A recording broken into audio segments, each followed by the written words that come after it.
வணக்கம். இன்னைக்கு இந்த உரையாடலுக்கு உங்களை வரவேற்கிறோம். வணக்கம்.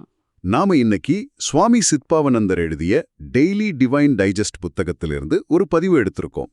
செப்டம்பர் 30ஆம் தேதிக்கானது. என்ன தலைப்பு? தலைப்பு சுய சரணடைதல், அதாவது செல்ஃப் சரண்டர். ஓ, இது ரொம்ப முக்கியமான ஒண்ணாச்சே.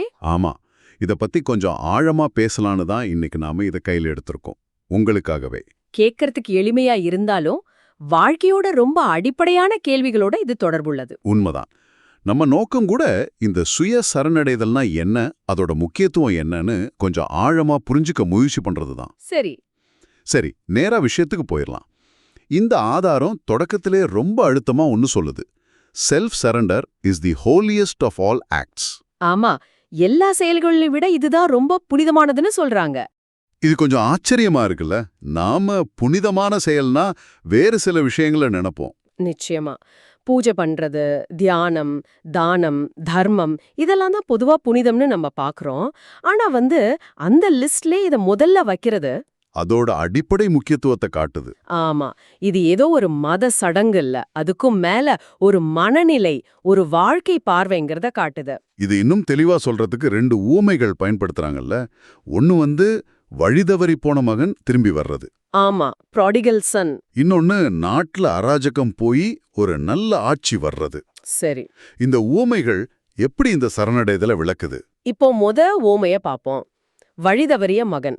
இது நம்மளோட நிலைய குறிக்குது. நம்ம நிலையா? ஆமா, நம்ம உண்மையான மூலம், அந்த பிரபஞ்ச சக்தி இருக்கு இல்லையா, அது கிட்ட இருந்து நான்ங்கிற அகங்காரத்தால விலகி போயிடுறோம்.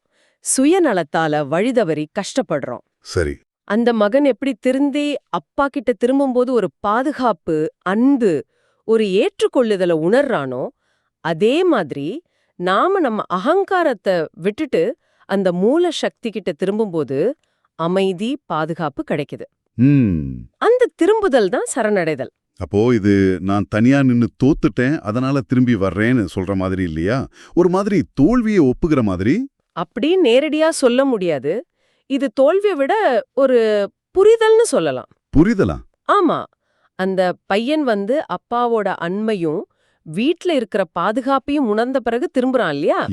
அது மாதிரி அகங்காரத்தால தனியா நிக்கிறதுல இருக்கிற கஷ்டத்தை, துன்பத்தை உணர்ந்து அந்த மூலத்தோட சேர்றதுல தான் நிஜமான நிறைவு, பாதுகாப்பு இருக்குன்னு ஒரு தெளிவு வரும்போது இந்த திரும்புதல் நடக்குது. ஓ, சரி, இது வேற கோணம்.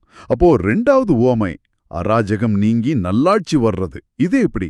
இங்க அராஜகம்னா கட்டுப்பாடே இல்லாம இஷ்டத்துக்கு அலையிற நம்ம மனசு, நம்ம அகங்காரம். நம்ம மனசுதான் அராஜகமா? ஆமா, மனசு அதன் போக்கில் விருப்பு வெறுப்புக்கு ஏத்த மாதிரி அலைஞ்சி குழப்பத்தையும் துன்பத்தையும் உண்டாக்குது. நான் என்னோடதுங்கிற எண்ணம் அதிகமாயி ஒரு ஒழுங்கில்லாத நிலைமை உருவாகுது. நம்ம மனசே ஒரு போர்க்களம் மாதிரி. அப்போ அதேதான். அந்த நிலைமையில பெனவலண்ட் மொனார்கி அல்லது நலம் தரும் அரசாட்சிங்கிறது நம்மளை விட உயர்ந்த ஞான நெறிஞ்ச ஒரு வழிகாட்டுதலை ஏத்துக்கிறத குறிக்குது. அதாவது அந்த இறைவனோட வழிகாட்டுதலா? ஆமா, அந்த பிரபஞ்ச ஆற்றல் அல்லது இறைவனோட வழிகாட்டுதல் எப்படி ஒரு நல்ல ராஜா கீழ நாடு அமைதியா செழிப்பா இருக்குமோ, அதே மாதிரி நம்ம மனசும் வாழ்க்கையும் அந்த உயர்ந்த வழிகாட்டுதலுக்கு கீழே வரும்போது அமைதி, ஒழுங்கு, தெளிவு எல்லாம் வருது. அந்த வழிகாட்டுதலுக்கு நம்மள ஒப்பு கொடுக்கிறது, அதுதான் சரணடைதல். மிகச்சரியா சொன்னீங்க. அப்போ இந்த 2 ஊமைகளும் என்ன சொல்ல வருதுன்னா, நம்மளோட குறுகிய சுயநலமான, சில சமயம் குழப்பமான அகங்கார வழியை விட்டுட்டு ஒரு பரந்த, ஒழுங்கான, நல்ல பேரறிவோட வழிக்கு நம்மளை இணைச்சுக்கிறது தான் சுய சரணடைதல். ஆமா, இது ஒரு விடுதலை உணர்வை தருது போல இருக்கே. ரொம்ப சரி.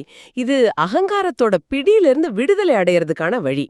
ஆனா பாருங்க, இந்த சரணடைதல் குருட்டுத்தனமா நடக்கிறது இல்ல. ஆமா, அதுக்கு ஒரு பக்குவம், ஒரு முதிர்ந்த புரிதல் வேணும்னு அடுத்த வரியிலே சொல்றாரு பாருங்க. ஆமா. A man of mature understanding realizes that the cosmic intelligence governs the universe with precision. ஆமா.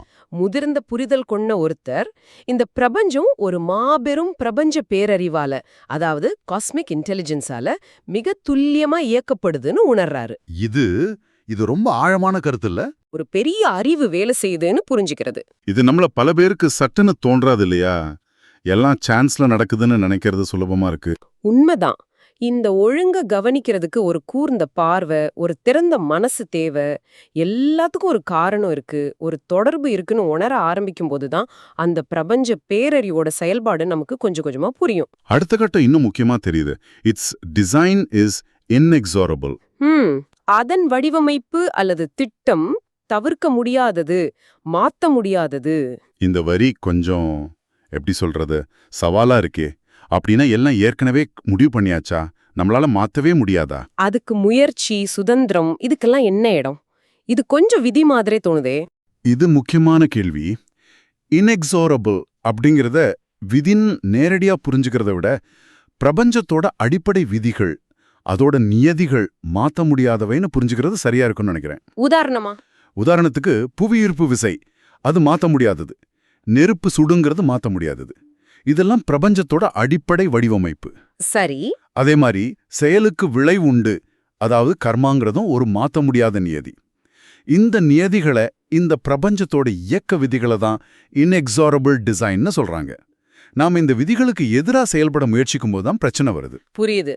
இப்போ புவியீர்ப்பு இருக்குன்னு தெரியாம மாடியில இருந்து குதிச்சா என்ன ஆகுமோ அது மாதிரி. பிரபஞ்ச நியதிக்கு எதிரா நம்ம அகங்காரத்தை வச்சு செயல்படும் போது துன்பம் வருது. ஆமா. அப்போ நம்ம சுதந்திரம் எங்க இருக்கு? நம்ம சுதந்திரம் இந்த நியதிகளை புரிஞ்சுக்கிட்டு அது கூட இசைந்து செயல்படுறதுல இருக்கு. அததான் அடுத்த வரியில சொல்றாங்க. Therefore he subordinates his will to the cosmic will.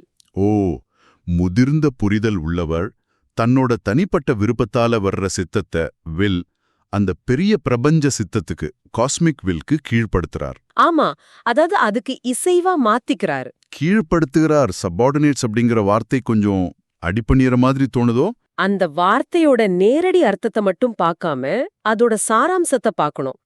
இது அடிப்பணிதல்ங்கிறத விட இசைந்து போறது, அலைன்மெண்ட் அப்படி சொல்றது இன்னும் நல்லா இருக்கும். இசைந்து போறதா? ஆமா. எப்படின்னா, ஒரு நல்ல இசைக்கலைஞர் ஒரு இசைக்குழுவோட மொத்த இசைக்கேத்த மாதிரி தன்னோட வாசிப்பை அழகா அழசி அமைச்சு வாசிக்கிறாரோ அது மாதிரி. பெரிய திட்டம் என்னவோ அந்த நீதிக்கு உட்பட்டு நான் எப்படி செயல்படலாம், அதோட ஒரு பகுதியா நான் எப்படி இருக்கலாம் அப்படிங்கிற ஒரு நிலைக்கு வர்றது, அதுதான் இது. ஓ, இது நல்லா இருக்கு. ஒரு ஆத்துல தண்ணி போற திசையை தெரிஞ்சுக்கிட்டு படகு ஓட்டுற மாதிரி. அருமையான உவமை. நீரோட்டத்துக்கு எதிரா போராடி சக்தியை வீணாக்காம அதோட போக்க தெரிஞ்சுக்கிட்டு அதுக்கேத்த மாதிரி லாவகமா படகு ஓட்டி கரை சேர்றது, அந்த நீரோட்டம் தான் காஸ்மிக் வில்லுன்னு சொல்லலாமா? மிகச்சரியா சொன்னீங்க. அந்த நீரோட்டம் தான் பிரபஞ்ச நியதி, காஸ்மிக் வில். அதுக்கு எதிரா போராடுறது அகங்காரம், அது கஷ்டத்தை தரும். சரி. அதோட போக்க உணர்ந்து அது கூட சேர்ந்து செயல்படுறது தான் ஞானம், அதுதான் சரணடைதல்.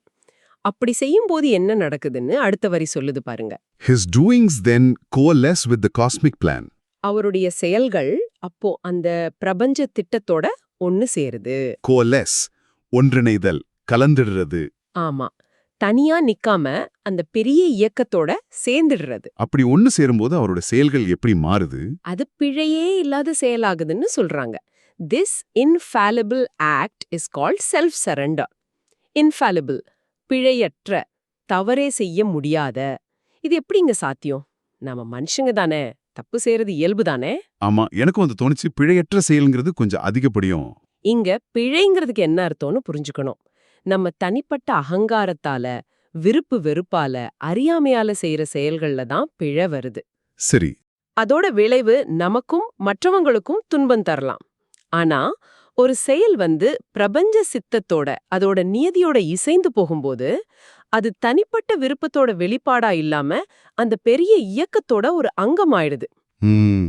புவியீர்ப்பு விசை எப்படி தப்பில்லாம இயங்குதோ, ஒரு விதை எப்படி மரமா வளருதோ, அந்த மாதிரி நீதிக்கு உட்பட்டு நடக்கிற செயல்கள்ல தனிமனித பிழைக்கு இடமில்லை.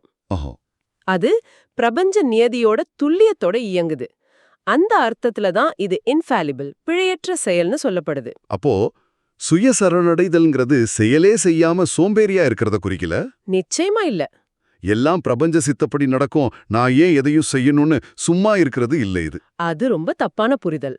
உண்மையில இது செயலோட தன்மையை மாத்துது, பொறுப்பை தட்டி கழிக்கிறது இல்ல. அப்ப என்ன?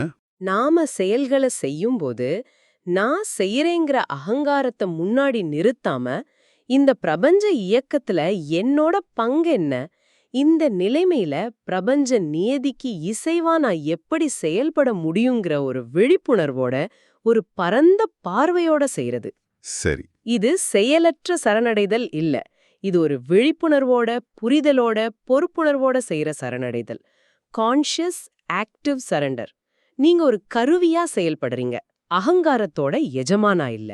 இந்த புரிதல் நம்ம அன்றாட வாழ்க்கையில முடிவுகள் எடுக்கிற விதத்தையே மாத்தும் இல்லையா?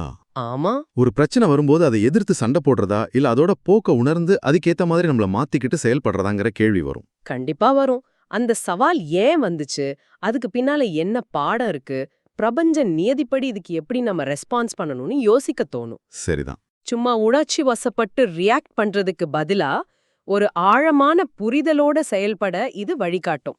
இது ஒரு விதமான மன அமைதியையும் கொடுக்கும். ஏன்னா விளைவுகளை பத்தின கவலை குறையும். விளைவுகளை பத்தின கவலை குறையுமா? ஆமா. நியதிக்கு உட்பட்டு செயல்படும்போது விளைவுகளும் நியதிக்கு உட்பட்டு தான் இருக்குங்கிற நம்பிக்கை வரும். சரி. இந்த பகுதியோட முடிவா பகவத்கீதையிலிருந்து ஒரு முக்கியமான மேற்கோள் கொடுத்திருக்காங்க. ஆமா, ரொம்ப புகழ்பெற்ற வரி அது. அர்ஜுனனுக்கு கிருஷ்ணர் சொல்றது, சர்வ தர்மான் பரித்யஜ்ய மாம் ஏகம் சரணம் व्रज அஹம் த்வா சர்வ பாபேப்யோ மோக்ஷயிஷ்யாமி மா சுச்சா. இதோட பொருள், எல்லா தர்மங்களையும் விட்டுட்டு எங்கிட்ட மட்டும் சரணடை, நான் உன்னை எல்லா பாவங்களிலிருந்தும் விடுவிப்பேன், வருத்தப்படாதே. இது எப்படி இந்த சுயசரணடைதலோட நேரடியா பொருந்தது? இது கீதையோட சாரமான ஸ்லோகங்கள்ல ஒண்ணு. இங்க தர்மங்கள் அப்படிங்கிறது வெறும் மத கடமை சடங்குன்னு மட்டும் இல்ல. அப்புறம் அதுக்கும் மேல நம்மளோட தனிப்பட்ட விருப்பு வெறுப்பு, பற்றுதல், அகங்காரத்தை அடிப்படையா வச்சு நாம நமக்காக வகுத்துக்கிற விதிகள், பொறுப்புகள்.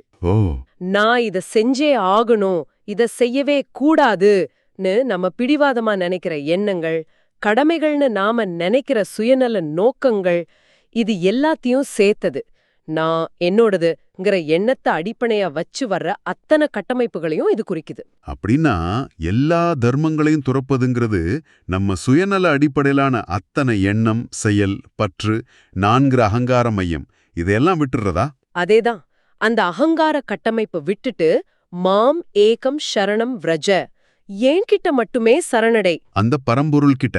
ஆமா, அந்த காஸ்மிக் இன்டெலிஜென்ஸ், காஸ்மிக் வில்னு நாம முன்னாடி பேசின அந்த மூலசக்தி கிட்ட முழுசா அடைக்கலம் புகுவது. நாங்கிறதை இழந்து அந்த பிரபஞ்ச பெருவழியில கரைஞ்சு போற மாதிரி ஒரு நிலை. முழுமையான நிபந்தனையே இல்லாத சரணடைதல். ஆமா, அதுதான் இங்க முக்கியம். அப்படி சரணடையும் போது நான் உன்னை எல்லா பாவங்கள்ல இருந்தும் விடுவிப்பேன்னு கிருஷ்ணர் சொல்றார். இங்கே பாவங்கள்னா என்ன? நாம செய்யற தப்பு, குற்றங்களா? ஆன்மீக பார்வையில பாவம்ங்கிறதோட அர்த்தம் இன்னும் கொஞ்சம் ஆழமானது. அது வெறும் ஒழுக்க ரீதியான தப்ப மட்டும் குறிக்கல. வேற என்ன? இறைவனை விட்டு, நம்ம மூலத்தை விட்டு பிரிஞ்சிருக்கிற நிலைமையே அடிப்படை பாவம். ஓ, பிரிஞ்சிருக்கிறதே பாவமா? ஆமா.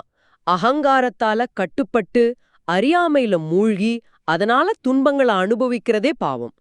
நாம செய்யற தவறுகள் எல்லாமே இந்த பிரிவனையோட, இந்த அறியாமையோட வெளிப்பாடுகள் தான். அப்படியானா இறைவன்கிட்ட முழுசா சரணடையும் போது அந்த பிரிவனை போயிடும், அகங்காரம் கரையும், அறியாமை நீங்கும். சரியா சொன்னீங்க.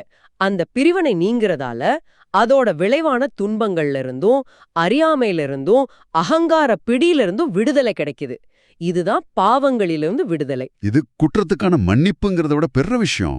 ஆமா, இது அறியாமை, பிரிவினை, இதிலிருந்து முழுமையான விடுதலை, லிபரேஷன், மோட்சம் இத குறிக்குது. இதுதான் சுய சரணடைதலோட உச்சகட்ட பலன்.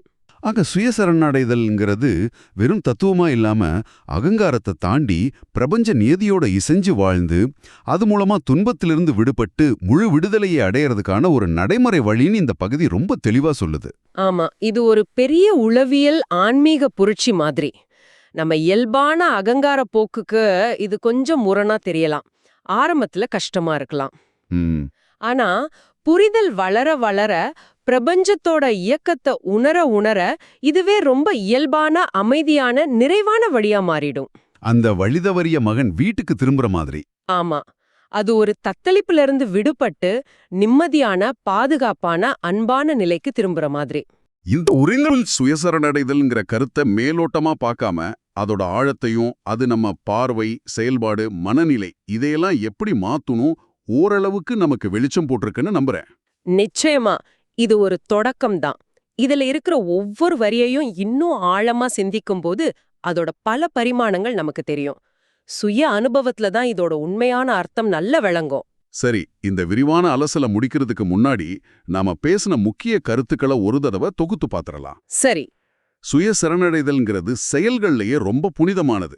இது நம்ம தனிப்பட்ட குறுகிய விருப்பு வெறுப்பு, அகங்காரம் இதையெல்லாம் தாண்டி இந்த பிரபஞ்சத்தை ரொம்ப துல்லியமா இயக்குற ஒரு பிரபஞ்ச பேரறிவு அல்லது பிரபஞ்ச சித்தம், அந்த காஸ்மிக் இன்டெலிஜென்ஸ், காஸ்மிக் வில் ஓட நம்மள நாம முழுசா விழிப்புணர்வோட இணைச்சுக்கிறது. ஆமா, வழி தவறிய மகன் அப்பா கிட்ட திரும்புற மாதிரி, அராஜகம் போன நாட்டுல நல்லாட்சி வர்ற மாதிரி, இது நம்ம உண்மையான மூலத்தோட இணைக்குது.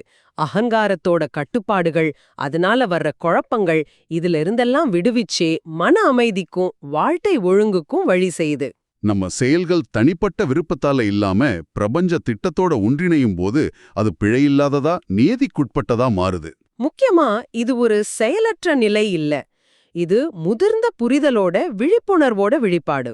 அப்புறம் பகவத்கீதை சொல்ற மாதிரி இந்த முழுமையான நிபந்தனையற்ற சரணடைதல் நம்மள இறைவனை விட்டு பிரிஞ்சிருக்கிற நிலைங்கிற அறியாமை, அதனால வர்ற துன்பம், அதாவது பாவங்கள், இதிலிருந்து விடுவிச்சு உண்மையான நிரந்தரமான விடுதலைக்கு, அதாவது மோட்சத்துக்கு வழிவகுக்கணும் பார்த்தோம். இதுதான் இந்த ஆதாரத்தோட மையமான கருத்து. சரி, இந்த உரையாடலோட இறுதியில உங்களுக்காக ஒரு சிந்தனையை நாங்க விட்டுட்டு போறோம். உங்க அன்றாட வாழ்க்கையில நீங்க போடுற திட்டங்கள், உங்க ஆசைகள், உங்க முயற்சிகள் எல்லாம் ஒரு பக்கம் இருக்கட்டும். இதுக்கெல்லாம் அப்பாற்பட்டு உங்களை சுத்தி உங்க வாழ்க்கையில ஒரு பெரிய திட்டம், ஒரு காஸ்மிக் வில், அதாவது பிரபஞ்ச சித்தம் செயல்படுறத நீங்க எப்பவாவது உணர்ந்திருக்கீங்களா? சில சமயம் நீங்க ரொம்ப முயற்சி செஞ்சும் ஒரு காரியம் நடக்காம போகும்போதோ, இல்ல நீங்க கொஞ்சம் கூட எதிர்பார்க்காத ஒரு நல்ல விஷயம் நடக்கும்போதோ, இது ஏன் இப்படி நடக்குதுன்னு யோசிச்சிருக்கீங்களா?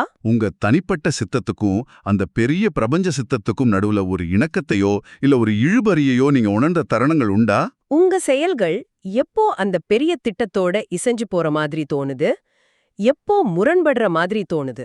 இந்த இசைவுக்கும் முரண்பாட்டுக்கும் காரணம் என்னவா இருக்கும்னு நீங்க நினைக்கிறீங்க? சுய சரணடைதல்ங்கிறது இந்த உறவை புரிஞ்சுக்கிட்டு அந்த இசைவை வளர்த்துக்கிறதா இருக்குமா? இத பத்தி நீங்க இன்னும் கொஞ்சம் யோசிக்க, உங்க அனுபவங்களோட ஒப்பிட்டு பார்க்க இது ஒரு நல்ல வாய்ப்பா அமையலாம். அடுத்த முறை சந்திக்கிற வரைக்கும் சிந்திப்போம். சிந்திப்போம்.